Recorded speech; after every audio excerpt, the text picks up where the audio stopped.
যিয়ে নহওক আমি যে দুটা দাবী কৰিবলৈ হেৰি কৰি আছিলোঁ তাৰে এটা আজি গভৰ্ণমেণ্টে মানি ল'লে আৰু সেই 11টা মানুহ কোৱা ন 11টা উইটনেছ নহ'লে হেৰি নহ'ব নহয়। জুবিন দাৰ ন্যায়ৰ বাবে এই খুৰাজনে জুবিন দাৰ ক্ষেত্ৰত আহি আৰু সকলো সাক্ষ্য লৈছে। খুৰা আপুনি ক'ৰ পৰা? মই যোৰহাটৰ পৰা আহিছোঁ। যোৰহাটৰ নাই আমাৰ যে কথা এটা শুনি ভাল লাগিছে যে চৰকাৰে এখন আমি যিকোনো বিচাৰি আছিলোঁ আচলতে ফাৰ্ষ্ট ট্ৰেক মানে কোৰ্টৰ এখন স্পেচিয়েল বেঞ্চ দিলে, সেইটো কাৰণে আমি ভাল পাইছোঁ।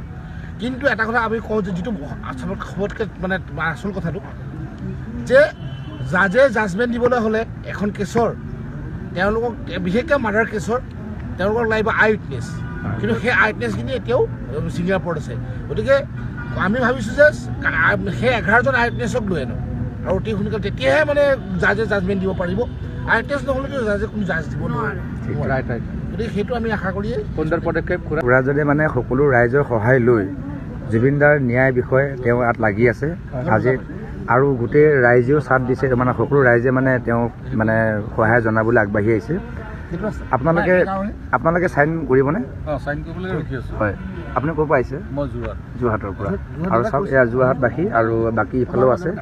আপোনালোকে ইয়াত চাইন কৰিবনে? মানে যিজন আমাৰ খুৰাজনে ধৰক লাগি আছে জুবিন দাৰ ন্যায়ৰ বাবে, আৰু আপোনালোকে যদি সহায় কৰে সকলো ৰাইজে তেনেহ'লে জুবিন দাৰ ন্যায়টো পোৱাটো মানে অলপ সহজ হ'ব। সেই গতিকে তেওঁ এইখিনি কামৰ কাৰণে তেওঁ অকলে প্ৰতিজ্ঞা কৰি কিনে যে ওলাই আহিছে বহুত ডাঙৰ কথা। কিন্তু সেই গতিকে আপোনালোকে কিবা এটা ক'ব নেকি? হয়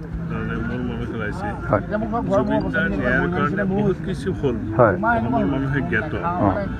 মোৰ মনত এটা ভাৱ হয় যে জুবিন দাৰ যিকেইজন আছামী বৰ্তমান মানে জেলত আছে তেওঁলোকৰ বাচ্য আমাৰ শুনিবলৈ মন গৈছিলে।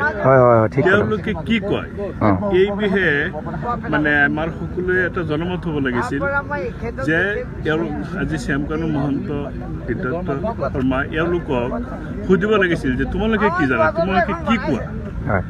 আজি আছামী বেলেগ ঠাইত কিবা মাৰ্ডাৰ হ'লে আছামীক হাতেদি বেজী সোমাই তাৰ বাচ্য গ্ৰহণ কৰে যে এইটো কি হৈছে, সঁচা কথা ক, থাৰ্ড ডিগ্ৰী সঁচা কথা ক।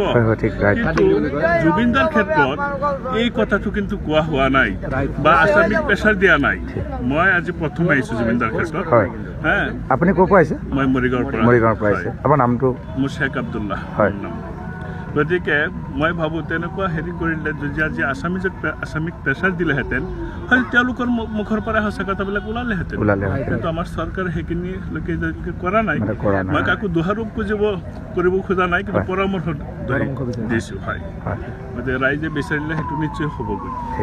ধন্যবাদ আপোনাক। আৰু জয় জুবিন দা, আপুনি কিন্তু বহুত ধুনীয়া এটা সুন্দৰ কথা এটা ক'লে দাদাজনে যে মানে দোষীক যদি শাস্তি দি কিনে যদি কথাটো যদি সুধিলে হয় নিশ্চয় সঁচা কথাটো ওলাই গ'ল হয়। তেওঁলোকৰ এইখিনি বস্তু কৰা নাই, চৰকাৰে এনেকুৱা দেখা পোৱা গৈছে আৰু ভাল কথা ক'লে। ধন্যবাদ। আৰু সকলো আছে অনুৰাগী, জুবিন অনুৰাগী চাইন দি আছে এতিয়া সকলোৱে জুবিন দাৰ ন্যায়ৰ বাবে এই খুৰাজনৰ সঁহাৰিত সকলোৱে চাইন কৰিছে। দেখা পাইছে আপোনালোকে চাইন কৰি আছে আৰু সকলো অনুৰাগী চাইন কৰিবলৈ ৰেডি। ইয়াতে মানে চহী দিব ৰেডি হৈছে চবেই।